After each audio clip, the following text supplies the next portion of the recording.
Jamal Musiala serait la nouvelle priorité du Real Madrid en cas d'échec de Kylian Mbappé. On voit tout ça dans cette vidéo. Salut à tous les gars, c'est Azial. Aujourd'hui, on se retrouve pour une nouvelle vidéo. On va parler du Real Madrid, petite vidéo actu Real Madrid. Aujourd'hui, on va parler un petit peu du mercato qui arrive. On va parler un petit peu des rumeurs autour de potentiellement un Jamal Musiala qui, on s'en rappelle, il avait très récemment évoqué, en tout cas c'est ce qui était sorti dans la presse, comme quoi il pensait à quitter le Bayern Munich parce que son objectif était d'aller chercher un ballon d'or et que pour lui, les deux clubs à l'heure actuelle qui sont les meilleurs pour aller chercher un ballon d'or, c'était le Real Madrid ou Manchester City. Donc il avait un petit peu allumé un feu, on va dire entre guillemets. Il avait un petit peu commencé à lancer la corde pour dire au Real Madrid, et regardez, moi aussi je suis là. Et là on va parler d'une info comme quoi apparemment le Real, si jamais il y a échec dans la signature d'Mbappé, ça pourrait aussi, avec Haaland bien évidemment, puisqu'on va parler d'Haaland dans cette vidéo, on va même parler aussi d'Alphonso Davies, mais avec Haaland, l'une des nouvelles priorités s'il y a échec de l'arrivée de Kylian Mbappé, ça pourrait être Jamal Musiala.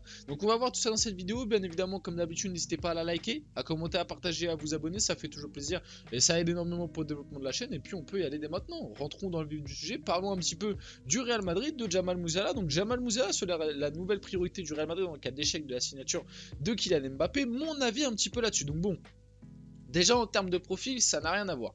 Jamal Musiala, ça reste un gars quand même assez polyvalent. Moi, Jamal Musiala, je le verrais bien au Real Madrid. Je le préférerais personnellement dans une équipe comme Manchester City de Pep Guardiola parce que je trouve quand même que Jamal Musiala, il a ce petit truc, cette petite ADN un petit peu ballon, tu vois. Et puis même du côté du Real Madrid, au bout d'un moment, voilà, au moins en tant que supporter parisien, on n'en peut plus. Le Real Madrid, ils vont pas te choper toutes les meilleures pépites, tous les meilleurs joueurs de moins de 22-23 ans. Ils vont pas tous aller au Real Madrid, sinon après c'est pas drôle. Donc en tant qu'observateur, moi j'aimerais voir un petit Jamal Musiala sous Pep Guardiola là dans le milieu, vous savez comme maintenant le City de Guardiola joue en 3-2-4-1 dans l'un des deux numéro 10 entre guillemets là à côté d'un Kevin De Bruyne. Ouah, ça pourrait être bien méchant, ou même à côté d'un Bernardo Silva ou quoi, même si Bernardo Silva ça parle d'un départ, vous savez. Mais voilà, un petit Jamal Musiala dans ce genre de système là, ce serait incroyable. Il est hyper polyvalent, il peut jouer en 8, en 10, à gauche, même à droite, il peut dépanner. En pointe, même, ça peut dépanner aussi. Gars hyper polyvalent qui, en vrai, moi, pendant un moment, il y avait eu ces débats, là, surtout la saison précédente, parce que cette année, Bellingham a un petit peu éteint tous les débats.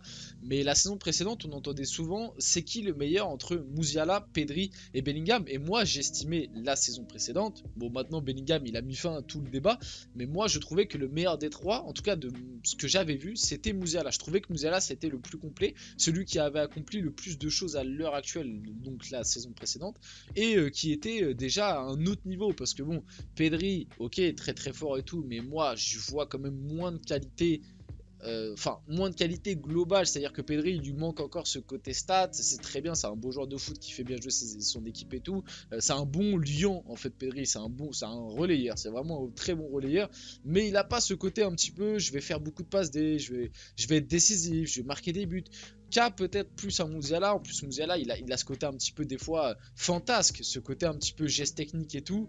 Et bon, Bellingham maintenant il a terminé le débat parce que cette année avec le Real Madrid il est trop fort cette saison. Mais voilà, un Musiala du côté de Madrid ce serait vraiment incroyable. Tu pourrais faire un système en 4-2-3-1 avec Vini à gauche, Haaland en pointe, à droite Rodrigo, en 10 Musiala, derrière tu mets Bellingham et tu peux encore laisser un Chouameni, un Kamavinga. Ce serait absolument fou. Après, si tu dois être honnête, le milieu de terrain du Real Madrid est déjà bien chargé. Parce que moi, Musiala, malgré tout, je le considère plus comme un 10-8 plus qu'un ailier. Surtout que tu as déjà Vinicius. Je pense qu'en termes de pur ailier, un Vinicius c'est bien plus fort qu'un Musiala. Par contre, si tu comptes jouer avec un numéro 10, un petit peu comme à l'époque, il y avait Mesut Özil au Real, c'est pas le même style, mais vous avez compris l'idée. Musiala, ce serait hyper intéressant. Donc à voir ce qui va se passer à l'avenir. Mais ouais, Musiala, bien évidemment, recrue Real Madrid, ça irait très bien.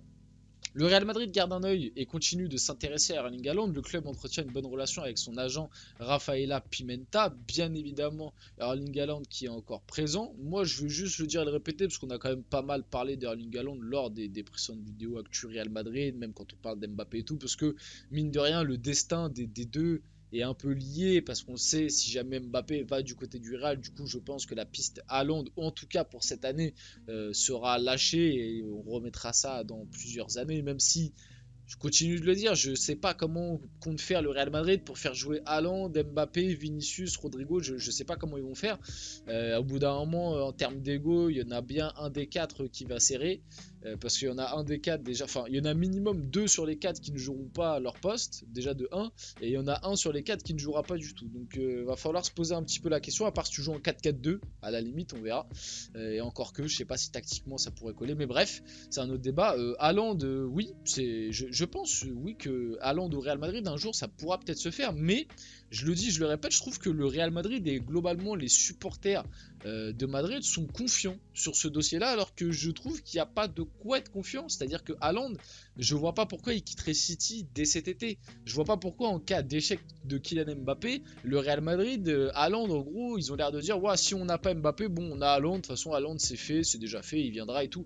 Je suis pas si sûr que ça. Haaland à l'heure actuelle il est à Manchester City, il est dans l'une des meilleures équipes du monde, voire peut-être là, en tout cas sur les, on va dire la dernière année.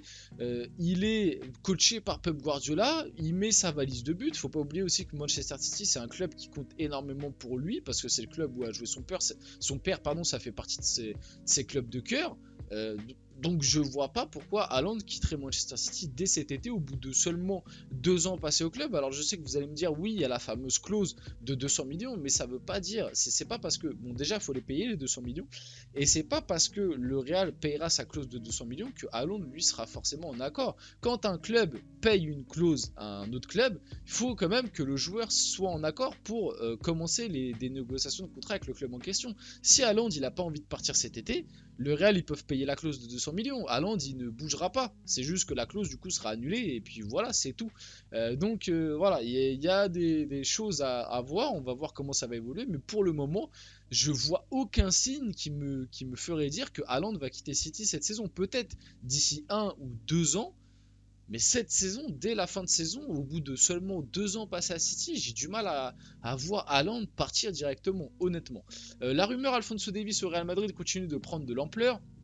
D'après Marca, la venue du Canadien qui ne souhaite pas prolonger au Bayern du côté de la Maison Blanche pour l'été prochain serait en très bonne voie. L'opération pourrait se faire autour de 50 millions d'euros. On parle d'un joueur qui n'a que 23 ans et qui est déjà une référence mondiale à son poste depuis plusieurs saisons. Imaginez juste un côté gauche Davies, Vinicius Junior, ce serait absolument la folie. Le cas Alphonso Davies, pareil, on en a parlé pas mal de fois très récemment dans les vidéos Real Madrid. Juste pour continuer à dire que ce serait absolument exceptionnel. Alphonso Davies, il a toutes les qualités, il fait partie des meilleurs latéraux gauche du monde. Va falloir faire attention quand même parce que c'est un latéral très très offensif qui peut laisser un petit peu de laisse dans son dos. Si tu commences à recruter des mecs Mbappé, Haaland, Vinicius et que on sait que c'est pas non plus, ils font pas non plus tous toujours des gros efforts défensifs.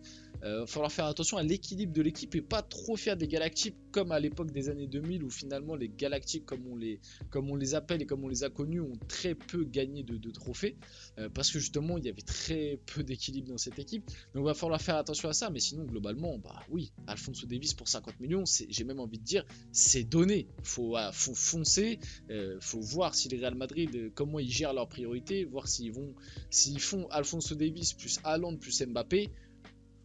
Wow, le mercato estival du Real Madrid, je pense que ce sera l'un des mercato all-time après celui de 2009. Parce qu'en 2009, Kaka, CR7, Benzema et d'autres, je crois il y avait aussi Sami Khedira dans le lot. Bref, mercato 2009 est aussi absolument incroyable. Celui-là, il sera aussi pas mal. Donc à voir, mais oui, Alphonso Davies au Real, ce serait absolument exceptionnel. Florentino Pérez sur son équipe et Bellingham. Nous avons une équipe qui est le fruit d'une planification sportive élaborée depuis des années. Le mélange d'expérience et de jeunesse nous donne de l'enthousiasme et de l'espoir de réussir. Grâce à cela, nous avons intégré Bellingham qui, à seulement 20 ans, est déjà l'un des meilleurs joueurs du monde. Il est un leader de l'équipe anglaise. est appelé à marquer une époque et devenir une légende du Real Madrid. Et j'ai même envie de le dire, il est déjà en train de la marquer, hein. On l'a vu, il bat des records de précocité de CR7 quand même. C'est un milieu de terrain, le gars il bat des records de précocité de CR7 en termes de buts, c'est absolument fou. Il a une importance déjà capitale et je trouve que très récemment, j'en ai parlé dans mon débrief sur le Real, mais je trouve que depuis là très récemment, peut-être les 3-4 derniers matchs, dans le jeu, il est bien mieux. Là, c'était peut-être son petit point faible, entre guillemets, c'est-à-dire que dans le début de saison, moi je trouve il y a pas mal de ses performances où il marquait, mais dans le jeu c'était pas ouf, et finalement ses stats, ses buts et ses passes D masquaient des fois des matchs un petit peu loupés. Et là, très récemment, depuis peut-être on va dire ouais 3-4 matchs d'affilée, au-delà, il continue de marquer, mais au-delà de ça, dans le jeu, je trouve qu'il est en train de mieux en mieux être dans l'équipe et de faire du Bellingham, c'est-à-dire prendre les ballons, faire avancer le jeu, faire des passes décisives, enchaîner les passes, sortir du pressing et tout, et ça fait vraiment plaisir. Voilà, on finit la vidéo là-dessus, j'espère que la vidéo vous a plu, si c'est le cas, n'hésitez pas à la liker, à commenter, à partager, à vous abonner. C'était Asia, et on se retrouve très rapidement pour une prochaine vidéo.